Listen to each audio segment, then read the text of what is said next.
और इस वक्त की बड़ी खबर, जयपुर एसीबी की दिल्ली में कार्रवाई हुई। आधार का सहायक महानिदेशक ट्रैप किया गया। एसीबी की ट्रैप में पंकज गोयल 9 कियोस्क के लिए 1 लाख रुपए लेते हुए ट्रैप किए गए। कियोस्क जारी करने के लिए घूस मांगी गई थी। एडीजी दिनेश एमएन के नेतृत्व में ये कार्रवाई की गई है।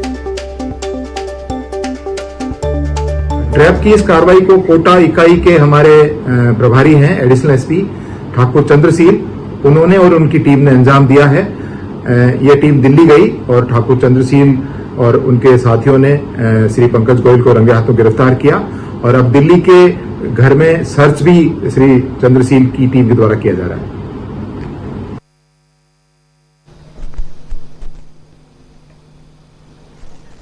और इसी खबर पर ज्यादा जानकारी के लिए हमारे संवाददाता राकेश गोसाई हमारे साथ जुड़ गए। राकेश, आधार बनाने के कियोस्क के लिए ये रिश्वत ली जा रही थी। काफी समय से एसीबी ने इसको लेकर ट्रैप बिछाया होगा, तब जाकर ये शख्स पुलिस की हिरासत में आया। देखिए, इसमें बड़ा सरप्राइज कर देने वाला तथ्य यह है कि unique identification authority of India यानी कि आधार बनाने की स्वीकृति देने वाली केंद्र सरकार की जो एजेंसी है, जहां पर एडीजी स्तर के पंकज गोयल को आज ट्रैप किया गया। परिवादी महज 5 दिन पहले एसीबी मुख्यालय आया था और एसीबी मुख्यालय आके उसने बीएल सोनी जो डीजी एसीबी है उन्हें शिकायत दी थी कि एडीजी पंकज गोयल हर कियोस्क के बदले में उससे 14 से 15 हजार रुपए की डिमांड कर रहे हैं। इस पूरे घटनाक्रम को देखते हुए एडीजी एसीबी दिनेश एमएन को बताया गया और उनके द्वारा इस चीज को तथ्यों के आधार पर टेक्निकल एविडेंस को जुटाने के लिए कहा गया। और जब दिनेश एमएन द्वारा टेक्निकल एविडेंस जुटा लिए गए तो कोटा से जो एडिशनल एसपी चंद्रशील ठाकुर हैं उन्हें उनकी टीम के साथ में दिल्ली भेजा गया।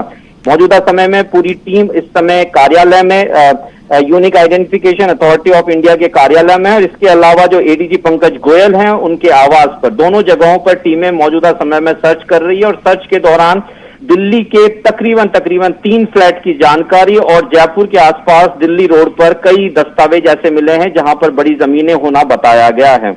अब तक की इन्वेस्टिगेशन के अंदर ये चीज सामने आई है कि हर आधार कियोस्क की परमिशन, जो ई मित्र केंद्र होते हैं वहां पर जो आधार कार्ड बनाने की जो परमिशन होती है वो सेंटर के द्वारा दी जाती है और हर कियोस्क के ऊपर ये परमिशन देने के 14 से 15 हजार रुपए की डिमांड की जाती थी एडीजी पंकज गोयल के द्वारा। कुछ समय बाद में पंकज गोयल को गिरफ्तार करके कोटा लाया जाएगा, जहां पर एडिशनल एसपी द्वारा जो ये ऑपरेशन किया गया है वो इसका पूरा अनुसंधान करेंगे और आगे की इन्वेस्टिगेशन के लिए पंकज गोयल को कोर्ट में पेश किया जाएगा। बहरहाल इस पूरे ऑपरेशन में सिर्फ एक व्यक्ति को ट्रैप के द्वारा यहां पर पकड़ा गया है, जो है एडीजी पंकज गोयल। 1998 बैच के सीनियर ऑफिसर्स हैं और कई समय से unique identification authority of India के कार्यालय ऑफिस में पदस्थापित हैं। जी राकेश, जिस महानिदेशक को आधार कार्ड ई मित्र वाले सेंटर के लिए पकड़ा गया है, क्या उन सेंटर्स की मांग जयपुर के लिए की जा रही थी, राजस्थान के अलग अलग क्षेत्रों के लिए की जा रही थी? कितने ऐसे ई मित्र सेंटर बनाए जाने थे, कुछ जानकारी मिल पाई?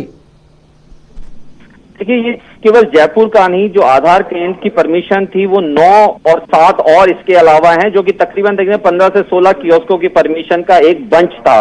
और ये पंच लेकर ये परिवादी कई समय से पंकज गोयल के पास में गया हुआ था। एग्जैक्ट फिगर अभी तक नहीं बताया गया है कि जयपुर के हैं या जयपुर के आसपास के इलाकों के हैं ये सभी कियोस्क, पर मौजूदा समय में मोटा मोटा ये है कि 9 कियोस्क जो लगने थे वो जयपुर और जयपुर के आसपास ग्रामीण इलाकों में लगने थे।